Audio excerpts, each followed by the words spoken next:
Hello everyone, I'm Sonu Singh. Today let us start the World Bank Group institution, another institution that is IDA. Its full form is International Development Association. Before that I have completed IBRD, IFC, and today it is IDA. Do watch those videos also. Let's start it. IDA was formed in 1960 and the present countries are 173 countries. Its full form is International Development Association and India is a founding member of IDA. The main objective of IDA is to provide loans to the poorest countries. Here IDA promotes it's mainly concentrate on the world's poorest countries. Established with the signing of agreement between 15 countries. When the IDA agreement was signed, there were 15 countries were its members and presently it's 173. It lends to developing countries with the lowest gross national income, having troubled credit worthiness and having very low per capita income. It's lent to even developing countries and the low per capita income also. IDA seeks to complement the work done by the IBRD. It follows the IBRD. Okay, IDA follows the IBRD. Collectively, IBRD and IDA are known as World Bank. Here, they can ask the question. World Bank is also known as IBRD plus IDA. Okay. Around 52 nations are the donor countries for the IDA. Donor means which donate the funds. Next, IDA lends to 75 countries, out of which 39 countries are located in Africa. In African countries, it lends the most amount, where it lends also to the 75 countries also. And out of 75, 39 countries are located in Africa. IDA replenish its resources every 3 years, means refresh its resources. Every 3 years, it's replenish. Okay. Next, let's see IDA donor countries. Since the funds of IDA gets eroded, they need to be replenished periodically. Here, the meaning of this line is the funds IDA keeps on lending loans to the most poorest countries and they cannot repay back it, right? So, here I've noted here in reading, you can see poor countries can't pay full amount, so replenishment done by the donor countries. Okay, means the fund is again donated by the donor countries within 3 years. Okay, I hope you have got the meaning of replenish. You have cleared the meaning. The replenish is provided by the different countries. These countries are classified as donor countries, okay, of IDA are given below. So these are in 3 parts. The first part is G7 countries, dominant donor countries. Here the first G7 countries are the dominant donor countries. Their contribution comprise 69% of total fund donated. In the 100%, 69% is by G7 countries only. Okay, 26% of total funds are donated by 11 mid-sized traditional donor countries and India is one of them. 26% out of 100, then 26% is donated by the mid-sized traditional countries and 5% is total funds are donated by 34 small donor nations. So you have to clear it here. From 100 out of 100%, the G7 countries donate 69%, right, from the total fund.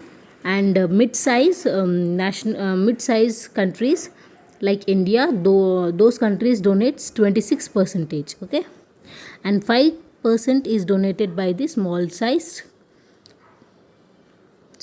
donor nations. Okay, I hope you have cleared this one, the donor countries.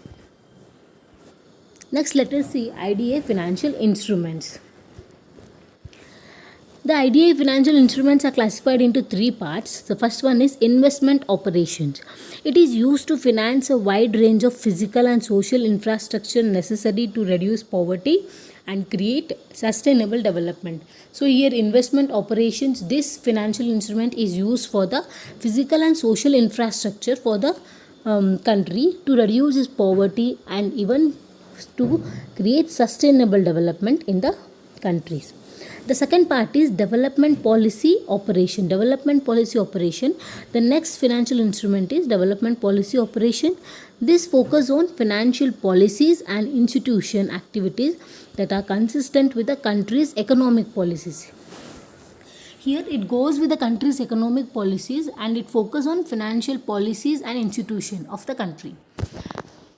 Third one is IDA guarantees. This comes into pictures when the default is caused by the government failure. Here it mobilizes private sector finance. IDA guarantees also here when the government gets failure or default, that time the IDA guarantees, this instrument is used, and here it is mobilized by the private sector finance. Okay, so I hope you can see here the financial IDA financial instruments.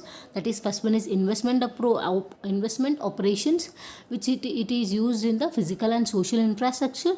Next one is development policy operation, where it's focus on developing the country with its economic policies. And the third one is IDA guarantees. This comes only when the government gets failure. Okay, I hope you have cleared this financial instrument. Next, let us see IDA and India. IDA and India. India is a founding member of IDA. India got its first investment from IDA, investment for highway construction project in 1961. Okay. In 1961, India got its investment from the IDA for the highway construction. Railway construction was in the IBRD, right? The second one is, in following decade, the IDA accounted for the nearly 3 by 4th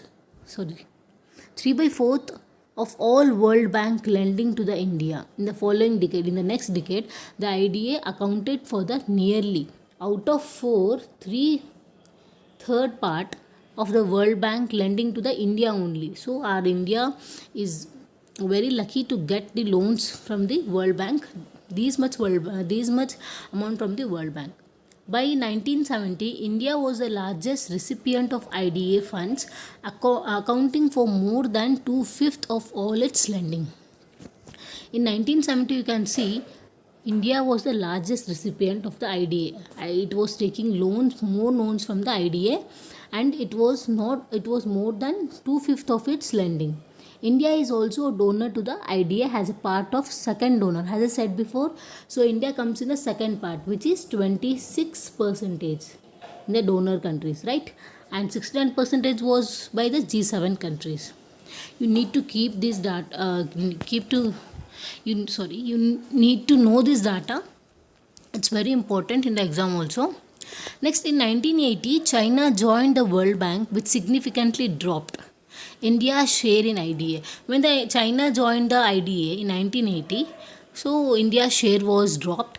China's claim to limiting the IDA resources also worsened Africa's economic fortunes. So in 1980, when the China joined the World Bank, there was a huge drop in the Indian share also, and it was also worsened to the African economic fortunes. Okay, let me see what it is. 1 second. Okay, so by the China, it was even lost to the Africa also, and even for the India also. Now India is classified as blend country, and it is credit worthy for funding from the both IBRD and IDA. So India is credit worthy to repay its amount, and it is classified as blend country, which is as I said before, the meaning of blend country, which is transmitting from a lower income group to the higher income group, right? So this is about IDA and India. I hope you have cleared the meaning of IDA, its financial instrument, its donor countries. So if you have any doubt, please comment me in the comment section box. And thank you. Keep learning. Do subscribe my channel.